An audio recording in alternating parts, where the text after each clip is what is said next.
നമസ്കാരം. അപ്പം അതുപോലെ സംസ്ഥാന ചലച്ചിത്ര അവാർഡ് പ്രഖ്യാപിച്ചതിന് തൊട്ടുപിറകെ പരാതികളും വിമർശനങ്ങളും ഒക്കെ തുടങ്ങിയിട്ടുണ്ട്. പതിവാൻ പറഞ്ഞിട്ട് കാര്യമില്ല. എല്ലാ വർഷവും ഒരു അനുഷ്ഠാനം പോലെ അവാർഡ് പ്രഖ്യാപിക്കും, അതിന് പുറകെ ബഹളങ്ങളുണ്ട്. കിട്ടിയവർക്ക് സന്തോഷം, കിട്ടാത്തവർക്ക് ദുഃഖം, കണ്ടുകൊണ്ടിരിക്കുന്നവർക്ക് കാലിപ്പ്, ഇതൊക്കെ സ്വാഭാവികമാണ്. എങ്കിലും ഈ അവാർഡുമായി ബന്ധപ്പെട്ട് ചില കാര്യങ്ങൾ ഭയങ്കര രസമായിട്ട് തോന്നും.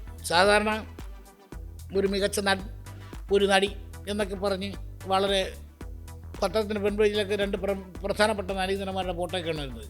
ഇതിപ്പോൾ അവാർഡ് പ്രഖ്യാപനം കഴിഞ്ഞപ്പോൾ എത്ര ഫോട്ടോ വയ്ക്കണമെന്നൊരു പിടുത്തമില്ല.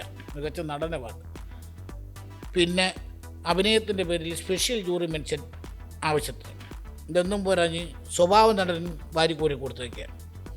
വരുന്നവർക്കെല്ലാം ഒരു അവാർഡ് എന്ന മട്ടിൽ കൊടുത്തിട്ടുണ്ട്. ഏതായാലും സന്തോഷമാണ്. കാരണം ഈ അവാർഡ് നൈറ്റ്, ഈ അവാർഡ് വിതരണം ചെയ്യുന്നൊരു ദിവസം ഉണ്ടാവുമല്ലോ, അന്ന് സ്റ്റേജ് നിറയെ സിനിമാടന്മാരായിരിക്കും.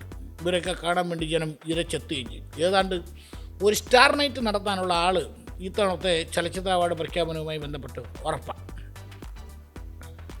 പ്രശസ്ത നടൻ പ്രകാശ് രാജിനെയാണ് ഇത്തവണ ജൂറി അധ്യക്ഷനായിട്ട് തീരുമാനിച്ചിരുന്നത്. പുള്ളി ഓടി കിടന്ന് സിനിമയൊക്കെ കണ്ടിട്ടാണ് കഴിഞ്ഞ ദിവസം അവാർഡ് പ്രഖ്യാപിച്ചപ്പോൾ കുറ്റം പറയാൻ പറ്റത്തില്ല. മലയാളത്തിൻ്റെ മഹാനടൻ മമ്മൂട്ടിക്ക് മികച്ച നടനുള്ള അവാർഡ് വീണ്ടും ലഭിച്ചിരിക്കുകയാണ്.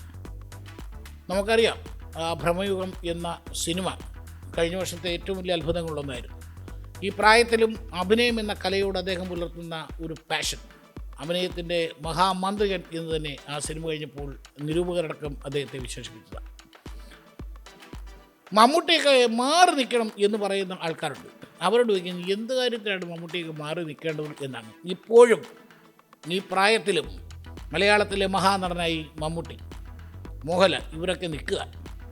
ഇവരോടൊക്കെ മത്സരിച്ച് ഒരു നല്ല നടനുള്ള അവാർഡ് മേടിക്കുമ്പോഴാണല്ലോ മറ്റുള്ളവർ നടന്മാരാണ് എന്ന് നമുക്ക് പറയേണ്ടി വരുന്നത്. അല്ലെങ്കിൽ അവർ നടന്മാർ എന്ന് നമുക്ക് പറയാം. നല്ല നടന്മാരാകണമെങ്കിൽ നല്ല നടന്മാരോട് മത്സരിച്ച് പുരസ്കാരങ്ങൾ നേടട്ടെ. മമ്മൂട്ടിയുടെ ഭ്രമയുഗത്തിലെ കഥാപാത്രത്തിന് അവാർഡ് കൊടുക്കരുത് എന്ന് അത് കണ്ടവരാരും പറയുമെന്ന് എനിക്ക് തോന്നുന്നില്ല. ആസിഫ് അലിക്കും അർഹമായ അവാർഡ് തന്നെയാണ് കിട്ടിയത് എന്ന് കരുതുന്നു. കാരണം ആസിഫിൻ്റെ കരിയറിലെ തന്നെ ഏറ്റവും മികച്ച കഥാപാത്രങ്ങളിലൊന്നാണ് കിഷ്കിന്ധാകാന്ഡത്തിലെ ആ കഥാപാത്രം. വളരെ കൈയടക്കത്തോടെ ഒതുക്കത്തോടെ ആസിഫ് അലി ചെയ്ത കഥാപാത്രമാണ് അത്.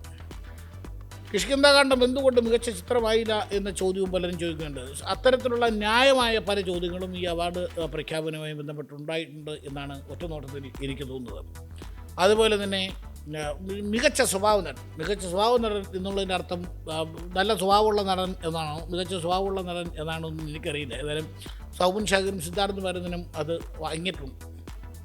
കിഷ്കിന്ധാകാന്ഡത്തിലെ വിജയരാഘവൻ്റെ പ്രകടനം എന്തുകൊണ്ട് ഈ ജൂറി കാണാതെ പോയി എന്നുള്ള ചോദ്യമാണ് എനിക്ക് ചോദിക്കുന്നത്.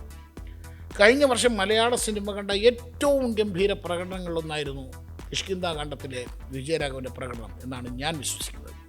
ഇതെൻ്റെ വ്യക്തിപരമായ ഒരു വിശ്വാസമാണ്. അങ്ങനെ വിശ്വസിക്കുന്ന ഒരുപാട് മലയാള സിനിമാ പ്രേക്ഷകർ ഉണ്ടെന്ന് തന്നെയാണ് ഞാൻ കരുതുന്നത്.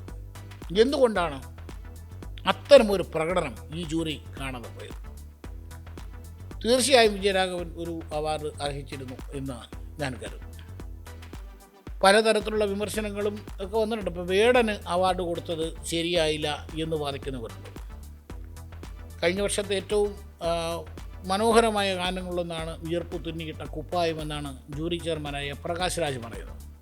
നമ്മുടെ ഒരു സാമ്പ്രദായിക രീതിയും നോട്ടവും ഒക്കെ വെച്ച് നോക്കുമ്പോൾ ഒരു സിനിമാ ഗാനം അല്ലെങ്കിൽ ഒരു ഗാനം എന്നൊന്നും പറയാൻ പറ്റില്ല, അത് റാപ്പാണ്. റാപ്പ് തീർച്ചയായും ആധുനിക ചെറുപ്പക്കാരുടെ ഏറ്റവും പ്രിയപ്പെട്ട ഒരു സംഗതിയാണ് റാപ്പ് എന്ന് പറയുന്നത്. പിന്നെ ആ റാപ്പിലൂടെ വേടൻ പറയാൻ ഉദ്ദേശിച്ചത് എന്താണ് എന്ന് ജൂറി മനസ്സിലാക്കിയത് ഗംഭീരമായി എന്നാണ് ജൂറിയുടെ വിലയിരുത്തൽ. തീർച്ചയായും വിയർപ്പ് തുന്നിയിട്ട കുപ്പായം എന്ന വരികളും ആ പാട്ടും കേരളം ഒന്നാകെ ഏറ്റെടുത്തതാണ്. എന്തുകൊണ്ട് വേടന് അവാർഡ് കൊടുക്കാൻ പാടില്ലായിരുന്നു എന്ന് പറയുന്നവർ പറയുന്നത് വേടനെതിരെ ഉയർന്ന കേസുകൾ, സ്ത്രീപീഡന കേസുകൾ വേടനെതിരെ ഉണ്ട്. അതുകൊണ്ട് തന്നെ അത്തരത്തിൽ ഉള്ള ഒരാൾക്ക് എങ്ങനെ ഈ അവാർഡ് കൊടുക്കും എന്ന് ചോദിക്കുന്നവരുണ്ട്. അവിടെയും എൻ്റെ വ്യക്തിപരമായ അഭിപ്രായം, ഒരാൾക്കെതിരെ ഉയർന്ന ആരോപണങ്ങൾ, അയാൾക്കെതിരെയുള്ള കേസുകളൊന്നും അയാളുടെ കലാപ്രകടനം വിലയിരുത്തുന്നതിനോ അയാളുടെ കലാപരമായ കഴിവുകൾ മാനിച്ച് ഒരു അവാർഡ് കൊടുക്കുന്നതിനോ തടസ്സമാകരുത് എന്ന് തന്നെയാണ്. നമുക്കറിയാം, നേരത്തെ നിർമ്മാതാവും നടനുമായ വിജയ് ബാബുവിനെതിരെ ഉയർന്ന ഒരു ആരോപണം, അദ്ദേഹത്തിനെതിരെ ഇതുപോലെ ഒരു കേസുണ്ടായി. അതിൻ്റെ ഭാഗമായി അദ്ദേഹം നിർമ്മിച്ച ഹോം എന്ന് പറയുന്ന സിനിമ അവാർഡ് നിർണയത്തിൽ നിന്നും ആ ഹോം എന്ന് പറയുന്ന സിനിമയെ അപ്പാടെ മാറ്റി നിർത്തിയൊരു സംഭവം നമുക്കറിയാം. നടനായ ഇന്ദ്രൻസിൻ്റെ ജീവിതത്തിൽ അതിനെ ഏറ്റവും മികച്ച കഥാപാത്രങ്ങളുള്ളതാണ് ഹോമിലേതെന്ന് നമുക്കറിയാവുന്നതാണ്. അതിന് തന്നെ മഞ്ജു പിള്ളയുടെ കഥാപാത്രവും ഗംഭീരമായ 2 കഥാപാത്രങ്ങൾ അവർ കൈകാര്യം ചെയ്തതാണ്. പക്ഷേ വിജയബാബുവിനെതിരെ ഉണ്ടായ ഈ കേസിൻ്റെ പേരിൽ ആ സിനിമ അവാർഡ് നിർണയത്തിൽ നിന്നും തഴയപ്പെട്ടു. പിന്നീട് എന്താണ് സംഭവിച്ചത്? ആ കേസിന് എന്താണ് സംഭവിച്ചത്? കേസിൽ നിന്ന് വിജയബാബു മുക്തനായി. അതിനുശേഷം പറഞ്ഞൊരു കാര്യമില്ല. പിന്നെ ആ സിനിമ വീണ്ടും അവാർഡിന് പരിഗണിക്കും. അദ്ദേഹത്തിന് അവാർഡ് എടുത്ത് കൊടുക്കാൻ പറ്റുമോ? പറ്റില്ല. നഷ്ടം അവിടെ ഉണ്ടായത് ഹോം എന്ന് പറയുന്ന സിനിമയ്ക്കും വ്യക്തിപരമായി ഇന്ദ്രൻസിനും മഞ്ജു പിള്ളയ്ക്കും ഒക്കെ തന്നെയാണ് എന്നാണ് ഞാൻ വിശ്വസിക്കുന്നത്. വേടൻ്റെ കാര്യത്തിലും നാളെ ഒരുപക്ഷെ വേടൻ്റെ പേരുള്ള ഈ കേസ് കോടതി തള്ളിയാൽ അപ്പോൾ പിന്നെ വേടനെ വെറുതെ വിട്ടു, ഇതുകൊണ്ട് എന്ന അവാർഡ് എന്ന് പറഞ്ഞ് നമുക്കെടുത്ത് കൊടുക്കാൻ പറ്റില്ല. വേടൻ്റെ കാര്യത്തിലായാലും വിജയബാബുവിൻ്റെ കാര്യത്തിലായാലും ഇത്തരത്തിലുള്ള കാര്യങ്ങൾ, അതായത് ഒരാൾക്കെതിരെയുള്ള കേസുകൾ, ഒരാൾക്കെതിരെയുള്ള പരാതികൾ, ഈ സ്വാഭാവികമായും തീർച്ചയായും ഈ പരാതി കൊടുത്ത ആളുകളോട് നമുക്ക് അനുതാപമുണ്ട്, അവരോട് ചേർന്ന് നിൽക്കുന്നു, അവരോട് ഐക്യപ്പെടുന്നു. ഇതെല്ലാം പറയുമ്പോൾ ഇതിനെ രണ്ടിനെയും രണ്ടായിട്ട് കാണണം എന്ന് തന്നെയാണ് എൻ്റെ വ്യക്തിപരമായ അഭിപ്രായം. കാരണം ഒരു കേസിലകപ്പെട്ടു, അല്ലെങ്കിൽ ഒരു കേസുണ്ടായി, ഒരു പ്രശ്നമുണ്ടായി, കേസുണ്ടായ പശ്ചാത്തലം എന്താണ്, അതിനുണ്ടായ സാഹചര്യം എന്താണ് എന്നൊന്നും നമുക്കറിയില്ല. അതുണ്ടായ സ്ഥിതിക്ക് ആ കേസ് അതിൻ്റെ വഴിക്ക് നടക്കട്ടെ. പക്ഷേ അയാളുടെ മറ്റ് പ്രവർത്തനങ്ങൾക്ക് ആ കേസുകളൊന്നും തടസ്സമാകരുത് എന്ന് തന്നെയാണ് അതുമായി ബന്ധപ്പെട്ട് എനിക്ക് പറയാനുള്ളത്. കേസൊന്നും ഉണ്ടായിട്ടില്ലെങ്കിലും ഇതിനേക്കാൾ ഗുരുതരമായ പരാതികളുണ്ടായി എത്രയോ മനുഷ്യർ ഒരു കുഴപ്പമില്ലാതെ റോഡിലൂടെ ഇറങ്ങി നടക്കുന്ന കാലമാണ് എന്നുകൂടി നമ്മൾ മനസ്സിലാക്കണം. അതുകൊണ്ട് കേസൊക്കെ അതിൻ്റെ വഴിക്ക് നടക്കട്ടെ, മറ്റു കാര്യങ്ങൾ അതിൻ്റെ വഴിക്ക് നടക്കട്ടെ എന്നാണ്. വ്യക്തിപരമായ മറ്റൊരു സങ്കടം, ആവേശം എന്ന സിനിമയിലെ ഭഗത് ഫാസിലിൻ്റെ പ്രകടനം ജൂറി ശ്രദ്ധിക്കാതെ പോയോ എന്നെനിക്കൊരു സംശയമുണ്ട്. എൻ്റെ ഒരു നോട്ടത്തിൽ കഴിഞ്ഞ വർഷം ഒരുപക്ഷെ മമ്മൂട്ടിയുടെ ഭ്രമയുഗത്തിൻ്റെ പ്രകടനം കഴിഞ്ഞാൽ കഴിഞ്ഞ വർഷം മലയാള സിനിമ ഏറ്റവും കൂടുതൽ ചർച്ച ചെയ്ത പ്രകടനങ്ങളിലൊന്ന് ആവേശത്തിൻ്റെ ഭഗത് ഫാസിലിൻ്റെ പ്രകടനം തന്നെയായിരുന്നു. അദ്ദേഹത്തിൻ്റെ ആ കഥാപാത്രം അതൊരു എന്താണ്, അഭിനയമല്ല, അതൊരു അഭിനയിക്കുകയല്ല ജീവിക്കുകയായിരുന്നു എന്നൊക്കെ പറയുന്ന പോലെയായിരുന്നു. അദ്ദേഹം അക്ഷരാർത്ഥത്തിൽ ഭഗത് ഫാസിൽ അഴിഞ്ഞാടിയ ഒരു സിനിമയാണ്. അപ്പോൾ ആവേശത്തിനും അങ്ങനെ പരിഗണിക്കും. കാരണം ഇത്രയും പേർക്ക് ഈ പറഞ്ഞ പോലെ സ്പെഷ്യൽ മെൻഷനും സ്വഭാവ നടനും ഒക്കെ കൊടുത്ത സ്ഥിതിക്ക് ഭഗത് ഫാസിലിനും ഒരു അവാർഡ് കൊടുക്കാമായിരുന്നു എന്നാണ് എനിക്ക് തോന്നുന്നത്. അങ്ങനെ എല്ലാവർക്കും കൊടുക്കാൻ പറ്റുമെന്ന് ചോദിക്കരുത്. ഇപ്പോൾ ഒരുപാട് പേർക്ക് കൊടുത്തതാണ്, അതുകൊണ്ട് കൊടുക്കാമായിരുന്നു എന്നാണ് എൻ്റെ വ്യക്തിപരമായ അഭിപ്രായം. പിന്നെയുള്ളത് കുട്ടികൾക്കുള്ള സിനിമയെ ചൊല്ലിയുള്ള ചില പരാമർശങ്ങളാണ്. അതായത് തീരെ നിലവാരം കുറഞ്ഞ സിനിമകളായിരുന്നു കുട്ടികൾക്ക് വേണ്ടി എന്ന പേരിൽ വന്നത്, അതുകൊണ്ട് ഞങ്ങൾ ഇത്തവണ കുട്ടികൾക്ക് വേണ്ടിയുള്ള സിനിമകൾക്ക് അവാർഡ് കൊടുക്കുന്നില്ല, മികച്ച ബാലതാരത്തിനുള്ള അവാർഡുമില്ല. അതാണ് എനിക്ക് മനസ്സിലാകാത്തത്. ഈ ബാലതാരം എന്ന് പറയുന്നത് കുട്ടികൾക്ക് വേണ്ടിയുള്ള സിനിമയിൽ അഭിനയിക്കുന്ന ആൾ മാത്രം വേണം അല്ലല്ലോ. അല്ലാതെ മുതിർന്നവർക്കുള്ള, നമ്മൾ സാധാരണ കാണുന്ന സിനിമകളിലൊക്കെ അഭിനയിക്കുന്നതെങ്കിൽ എത്രയോ നല്ല ബാലതാരങ്ങളുണ്ട്, അവർക്ക് ആർക്കും അവാർഡ് കൊടുക്കാനുണ്ടായിരുന്നില്ല എന്നൊക്കെ പറയുന്നത് കേൾക്കുമ്പോൾ അതൊരു മോശമല്ലേ? അതായത് സാധാരണ നമ്മൾ എപ്പോഴും പറയും കുട്ടികളാണ് നമ്മുടെ പ്രതീക്ഷ, കുട്ടികളെയാണ് നമ്മൾ പ്രോത്സാഹിപ്പിക്കേണ്ടത്. എന്നിട്ട് മരുന്നിന് പോലും ഒരു കുട്ടിയെ കണ്ടുപിടിക്കാൻ ഈ ജൂറിക്ക് കഴിഞ്ഞില്ലേ എന്നുള്ള ചോദ്യമാണ് അവിടെ. പിന്നെ കുട്ടികൾക്കുള്ള സിനിമ എല്ലാം ലോ ബഡ്ജറ്റ് സിനിമകളായിരുന്നു എന്നുള്ള വാദത്തോടും ഒരിക്കലും യോജിക്കാൻ കഴിയില്ല. കാരണം മോഹൻലാൽ സംവിധാനം ചെയ്ത ബറോസ് എനിക്ക് തോന്നുന്നു അത്യാവശ്യം നല്ല മുതൽ മുടക്കിൽ നല്ല സാങ്കേതിക വിദഗ്ധരൊക്കെ അടക്കം കൊണ്ടുവന്ന്, വിദേശ സാങ്കേതിക പ്രവർത്തകരടക്കം കൊണ്ടുവന്ന് നിർമ്മിച്ച ഒരു സിനിമയാണ് ബറോസ്. കുട്ടികൾക്ക് വേണ്ടിയുള്ള സിനിമയാണ് അത് എന്നായിരുന്നു മലയാളത്തിൻ്റെ മഹാനടനും സംവിധായകനുമായ മോഹൻലാൽ തന്നെ പറഞ്ഞിട്ടുള്ളത്. എന്തുകൊണ്ട് കുട്ടികൾക്ക് വേണ്ടിയുള്ള സിനിമ പരിഗണിച്ചപ്പോൾ ബറോസിനെയും പരിഗണിക്കാതെ പോയി എന്നുള്ള ചോദ്യവും അവിടെ അവശേഷിക്കുക. തീർച്ചയായും വരും ദിവസങ്ങൾ അതുമായി ബന്ധപ്പെട്ട് കൂടുതൽ ചോദ്യങ്ങളും ഉത്തരങ്ങളും എല്ലാം ഉണ്ടാകും എന്ന് തന്നെയാണ് പ്രതീക്ഷിക്കുന്നത്. എന്തായാലും മന്ത്രി പറയുന്നത് ഒരു കുഴപ്പമില്ല എന്നാണ്. എല്ലാവർക്കും നല്ല പോലെ കൈയടിക്കുന്നുണ്ട്, എല്ലാവർക്കും നമ്മൾ ആവശ്യം പോലെ അവാർഡ് കൊടുത്തിട്ടുണ്ട് എന്നാണ്. ക്രിയേറ്റീവായിട്ടുള്ള സിനിമകൾ വന്നാൽ ആ സിനിമയെ ഗവൺമെന്റ് കൂടി വേണ്ടി വന്നാൽ സപ്പോർട്ട് ചെയ്ത് അടുത്ത ഒരു അവാർഡ് ദാനം വരുമ്പോൾ കുട്ടികളുടെ സിനിമ അവർക്ക് അവാർഡ് കിട്ടുന്ന തരത്തിലേക്ക് മാറ്റിയെടുക്കാനേ നമുക്ക് ഇനി കഴിയും. ആ കാര്യത്തിൽ നിലപാടെടുക്കും. ഞാൻ ബന്ധപ്പെട്ടവരുടെ യോഗം ഇന്നലെ തന്നെ ഞാൻ നിർദ്ദേശം കൊടുത്തിട്ടുണ്ട്.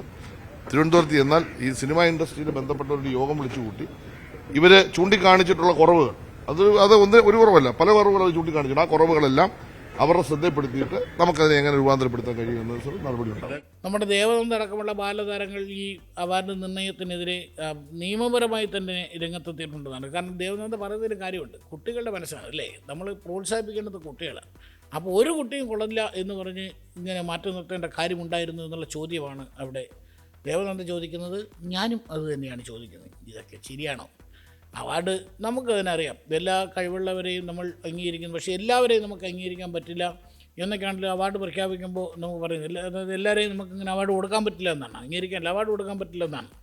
പക്ഷേ ഇത്രയും പേർക്കൊക്കെ അവാർഡ് കൊടുത്ത സ്ഥിതിക്ക് കുട്ടികൾക്കും ഇതിൽ നിന്ന് 1-2 പേരെയൊക്കെ തിരഞ്ഞെടുത്ത് കണ്ടെത്തി അവർക്കൊരു പ്രോത്സാഹനമായാണ്, മുന്നോട്ടുള്ള യാത്രയിൽ അവർക്കൊരു പ്രോത്സാഹനമായതിനെ. അതുകൊണ്ട് അവരെയും ഈ അവാർഡിന് പരിഗണിക്കേണ്ടതായിരുന്നു എന്നാണ് പറയാറുള്ളത്.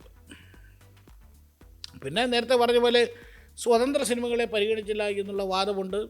അതിനകത്തും വ്യക്തിപരമായി എനിക്കിപ്പോൾ സ്വതന്ത്ര സിനിമകളോ അല്ലെങ്കിൽ കൊമേഴ്ഷ്യൽ സിനിമകളോ എന്നുള്ള ഒരു വ്യത്യാസവും വേണ്ട.